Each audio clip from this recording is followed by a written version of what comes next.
This is Zach Weiss, and this week I am joined by... Zach Kazan. Yes, two Zachs back at it again. It's A Week in Watches, episode 92, and as you can plainly see, we're not in the studio. It's a special episode. We're at Windup Watch Fair, New York City, 2024. It's been quite the show. Yeah, it's been a crazy weekend. Just a lot of wonderful watch spotting, guests, watch brands, old and new, familiar faces, new brands to discover. It's been great. Yeah, it's fantastic. So this show, our biggest ever, biggest watch fair in the world. We're taking that claim for now. 140 brands. So at this Windup Watch Fair, there was a lot of new brands that we hadn't seen before. So for this edition of A Week in Watches, we tried to talk to 6 of those brands. Yeah, you'll see a lot of new faces in this A Week in Watches and some familiar ones as well. Yeah. But yeah, like you said, we really tried to highlight some of the new interesting brands that are making their Windup debut because there's just so much cool stuff happening in the independent and micro brand watch space. We felt like it was important to highlight that this time. Yeah, absolutely. There was too much to cover, but we tried to get a nice cross section. Let's head inside. Yeah, let's do it. I'm joined by James Lambden of Analog Shift and Doxa. You brought both brands to the Windup Watch Fair, New York City this weekend. Thanks so much for being here, James. It's really great to have you. It's great to be here. It's great to sort of come full circle on years of working with you guys. And I think Zach and Blake were reminding me that we actually, I think, sponsored the opening night cocktail of the very first Windup Watch Fair back in, I don't know, back when it was all black and white. Back in the olden days. The old days. Seriously. But we haven't participated as a sponsor and a presenter and having our own booth in a long time. So we're glad to be here and join the community and all the fun. It's really great to have Analog Shift here. The Analog Shift booth has been mobbed. Every time I come by to try to chat with you or members of your team, everyone is it's just swamped with people. They're really interested in all of the vintage and pre-owned watches that you brought with you. Can you talk a little bit about some of the special pieces that you have here for sale and the people are interested in? Sure. I think the cool thing about Analog Shift's assortment is that it's sort of the entirety of the history of the watch world. We sort of cut our teeth on the classic 60s, 70s chronographs, divers, and sport watches that so many of us started this hobby with, and we are still very much present for those sorts of styles. We've got lots of cool stuff ranging from Benrus alarms, bullet style. We've got some great vintage Seikos. We've got some vintage Doxa, and then we've supplemented that with sort of a collection of pre-owned contemporary watches, everything you can think of, again, from Seiko to Patek Philippe, Audemars Piguet. We've got a selection of our certified pre-owned Accutrons that are factory certified in collaboration with Bulova. And then, as you mentioned, we are also representing Doxa on the new side with Watches of Switzerland, which is, I believe, certainly the first time Doxa has had a pop-up presence with you in New York. Yeah, it's great to have Doxa here. Again, they're also incredibly popular. What are some of the new Doxa references that people have been really interested in? It's interesting. The sub 300 Carbon, which launched here in the United States, here in New York, when we had exclusivity with Watches of Switzerland, remains a very, very popular watch. The sub 200T, which of course is the darling, well, everybody loves that thing, at 39 millimeters. We don't have enough to go around, so we've been taking orders, and those will be coming in over the next few weeks. That's been very, very popular. Yeah. And then the new left-handed model, I think, even though I have a few Doxas in my collection, I might be adding that one as well. Yeah, the lefty one's cool. I'm left-handed. I wear my watch on my right wrist. I'm and just there's something long-wristed. Yeah. So we're heading into day 3.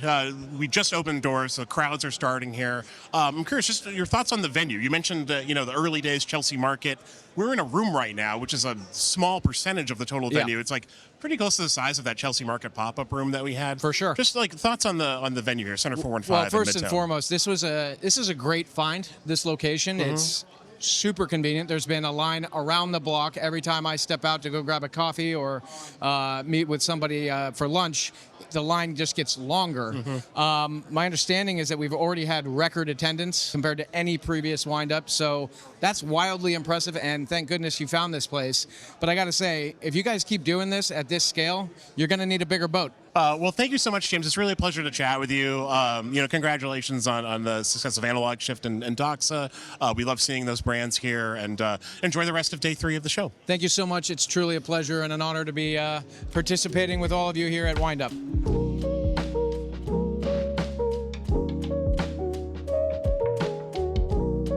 Hi Hi everyone, I am here with Benjamin Briggs, the owner of Timor Watches. It's their first time at Windup Watch Fair, and their watches just really caught my eye. It's the first time I had a chance to see them in person. There's a lot of really interesting aspects to them. So I wanted to talk here to Benjamin about the watches and the history of the brand. Timor is one of the Dirty Dozen watches. That's kind of our main claim to fame. The brand itself is 100 years old, so it's 1923 it was established, and they actually made the ATP watch before the Dirty Dozen. Okay. And that was actually the first ever watch commissioned by British military. Oh, wow. And really the first watch that was taken seriously and became what field watches are now. But I've been running it and kind of the steward of the brand for the last 6 years. That's fantastic, very interesting history. You revisited that first, but now you're kind of moving past that into That's modern right. terrain. Yeah, so I wanted to do something that was continuation of that heritage and DNA, but something in a modern package. So early this year, we brought out our modern field, 100 meters, and this is a true field watch with a good military spec that is 100 meters of water resistance, DLC coating, all the kind of modern things you would expect out of a field watch, but with that heritage and DNA of those original military watches. Yeah. And you stuck to like the 36.5, was it? Yeah, 36 and a half. So that 36 and a half size was the original Dirty Dozen Timor watch. And we built all of our watches when we reissued exactly the same size to kind of honor that. And when we were looking at the modern field, we tried out 38s and 40s, and we found actually we kept going back to that 36 and a half size, which just wears really nicely for a field watch. You don't want something too big. It's not a dive. It's not a dress. You want something that's a bit more understated. So we really like that 36 and a half. Yeah, no, it's kind of an ideal size, but something that you did to then kind of extend that watch, and you have it on your wrist here. I mean, so can you explain? It's like a cage sort of a system. Yeah. So it was. It actually came from. We produced these coffins to put our watches in after service. Okay. So we would 3D print this kind of like fitted coffin that would protect the watch on its way back. Oh, cool. And I had this crazy idea that maybe we could do something that stayed on the wrist that would still protect it even when you're wearing it, because I like to go hiking. I like to go outdoors. I've knocked watches off rocks and trees, and I thought, I wonder if there is something we can do. And that kind of has been a year and a half of development to build something that can take your everyday field watch into something that is much more heavy duty and it kind of fit for the extreme environments. Yeah, it's very cool because obviously field watch is almost like the first tool watch, but like you're giving it, if you need it, that extra level of protection and armor. And it's not that much more expensive, correct? It's it's another $150 on top. Okay. And then we've got plenty of colors, so you can also accessorize with bezels. Yeah. And the construction is really heavy duty, so it's a steel mid-core construction, and then it's a sandwich of plastic that adds a shock absorption level, so you can accessorize, change the colors of those. Well, this is excellent. I really enjoyed seeing your watches at the show for the first time myself. Thank you. If people would like to find out more about Timor watches, where can they go? TimorWatch.com is our website. Everything is on there, all the information. Perfect. Thank you so much, Benjamin. No problem. Thank you.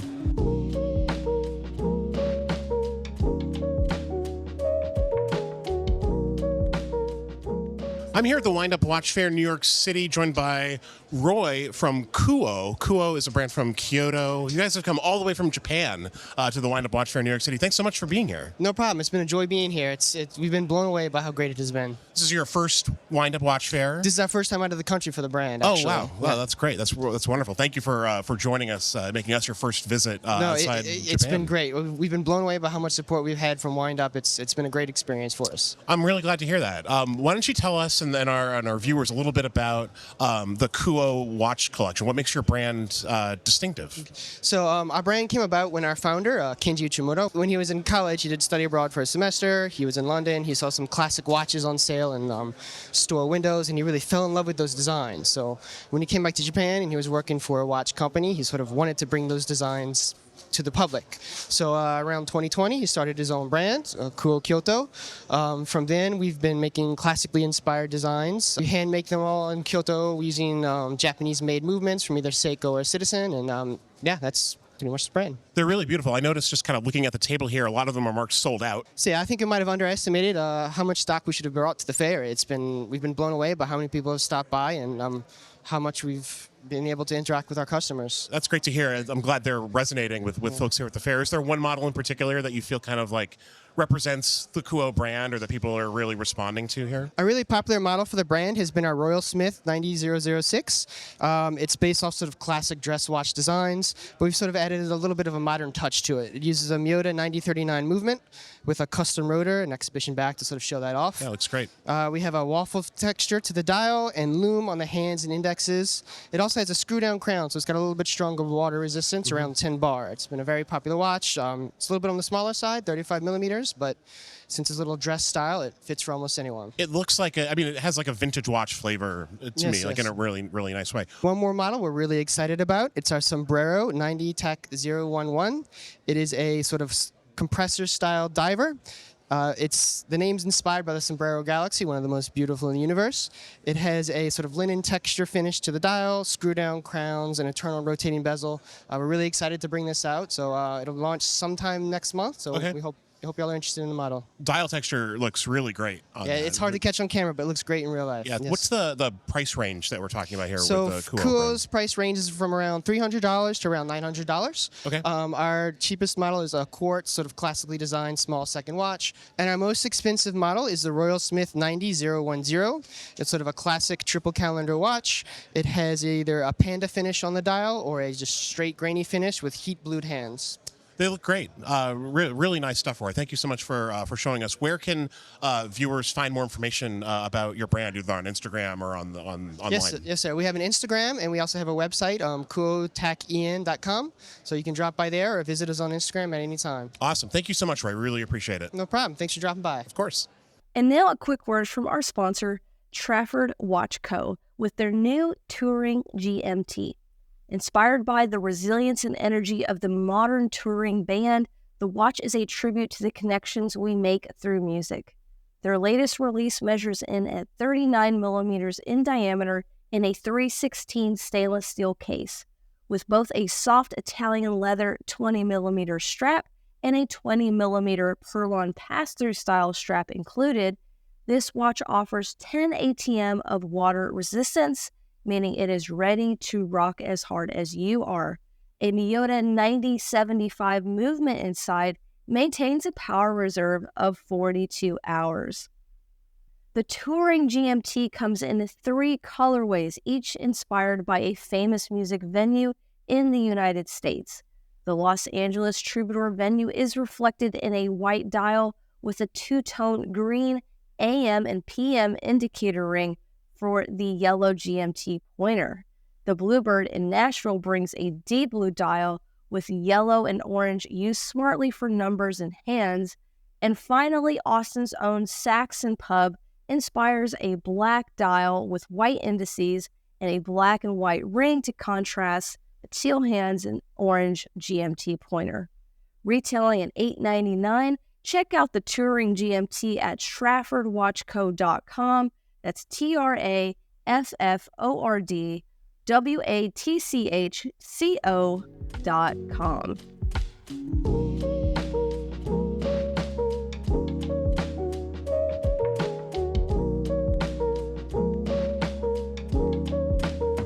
Hi everyone, I am here with Sohaib Magnum, the CEO and creative director of Buci, as well as the founder and lead designer and everything at Magnum Watches.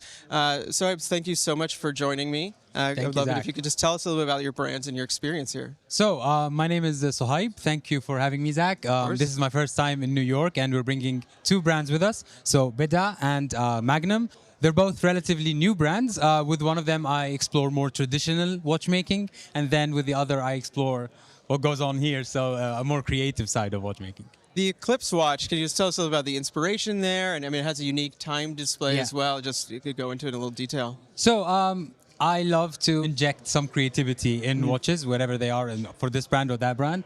For Eclipse, as the name implies, we use the phenomenon of an eclipse, so basically hiding most of the dial behind the metal shield that we call it on top of the watch, and only showing the necessary information to the wearer. And it's also accessible at $2,000 more or less. So we're happy to be able to bring such a unique display of time to more people. Yeah, no, that's fantastic, and it's also a good lead into your personal brand where you are really, focused on sculptural designs, exotic time display. So you could tell a little bit just like the overview, like how you got that brand up and running, and then a little bit more about the Noor design. It'd be great. So the start with Magnum was very slow, very gradual. We call them forms, so forms of telling time, and Noor being form 5. I call them forms because each one has a different story, a different ethos behind it, a different way of thinking. That allows me to be as creative as I possibly can each time without having to continue from where I ended up with the previous model. Right. So with Noor is an Arabic word. It means light, and the whole watch is inspired by pop-up headlights in old cars because I was a car lover before I was a watch lover. So I always like to inspire from that automotive word. Okay, fantastic. And so this watch, the Noor, has like a transformative element, as you said. You push a button, it pops up like those lights. Yeah. But now that you said that, I get it. That is a great reference. Can you just the development of that, like how long did that take? How did you figure that out? So in 2020, when everyone was scrolling through Instagram, me as well, I found a video of a compilation of pop-up headlights in cars, and I immediately thought, oh, that would be really, really quite nice to have on a watch. But I didn't think that I'm going to start with it that soon.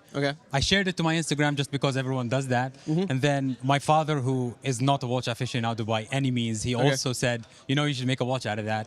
And so I started back then in July of 2020. Wow. However, it proved to be a technically difficult watch to develop because you needed to be reliable in terms of popping up, but then you also don't want to affect the movement inside the watch with that action. Right. But we're very, very happy with the result that we finally got. Okay. It's fantastic, and as I recall, those pop-up headlights were also kind of problematic, so maybe you could have solved design a better pop-up headlight. They were driven out of the industry for a reason, but maybe this will bring them back. I don't know. We'll see. we could hope so. I hope so too. So thank you so much for joining us. Thank you for having me. I'm glad you had a great experience at Windup Watch Fair, and hopefully we'll see you at the next fair. Absolutely. Thank you very much. Thank you.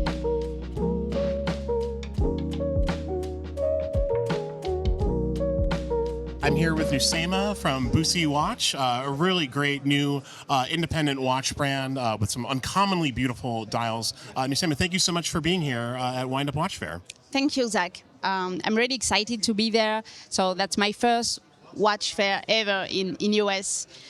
And I'm the founder. My name is Nusema. And I was born in the watchmaking area in France, and I wanted to make our time more poetic with my first collection of watches. So it's all about bringing some poetry in this watchmaking industry. We're playing with the call, like the texture dial, the book when you can find your watches, and it's all numbered and unisex. I'm very happy to be there. Watches are very beautiful. You mentioned the dial. The dials have this beautiful texture to them. Where'd you come up with the idea for that? So actually, the dial is like the face of the watches. So I wanted, like when you look at the watch, something caught your eyes. So I imagine this kind of texture dial because I love the paper, especially the Mitsumata from the Japanese paper. So it took 9 months to get this shape. But I wanted to play with that, and also with the marker at the 6, 9, 12, and 3 that recall the nib of the fountain pen. So it's small detail that people appreciate when you really take your time to look at the watch. But yeah, it's a very cool, cohesive design. It's really well thought out. I wanted to really highlight also the collaboration that you did with Sakon. Of course. That's been a very popular watch. Tell us a little bit about how that came to be. This collaboration, I'm really happy to introduce it to people there, because a lot of people, they came directly to my stand to see the piece. So this is a special collaboration with this French artist. So he put like an ink cut on the dial, because for him, inspiration about the poetry was more about the bloating part and the something about the dark side of the poetry. So he just added this ingot on the paper dial that people like it, and at the back his definition of the poetry that we can see directly. Yeah, it came out great. I'm glad it's being received well here. It's been quite a popular watch. I just see it pop up on social media quite frequently. It's kind of like a bit of a viral sensation, I think. What's the price point on these watches? So it's 1,200. So for the people who came to the booth, we give them 10% during the watch fair. And something also I want to say about the collaboration with Second. It was all sold out when we launched it with Second, but we put aside few pieces just for the wind-up because it's the first watch fair here in US. So 2 people bought them yesterday, and we still have one piece here. It's 1,600 for this space. Where can folks find out more about your brand, either online or on Instagram? Where can we find more about Buci? So my Instagram is Buci Paris watches, and with the point between the world. And my website is buciparis.com. Great. Well, Luciana, thank you so much for taking some time to take us through your brand and show us the watches. They're really quite beautiful in person, and it's such a cool concept. So thank you so much for chatting with us today. Thank you for this kind interview. Thank you. Thank you.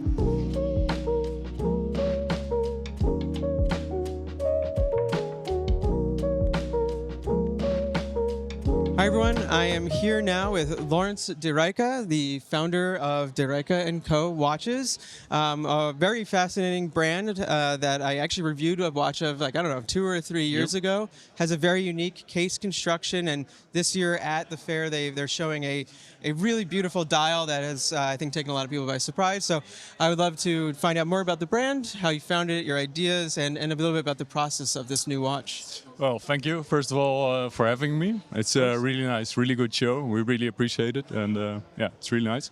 So, about the brand, like one of the first things we did is a rotating case, because I developed kind of a driver watch.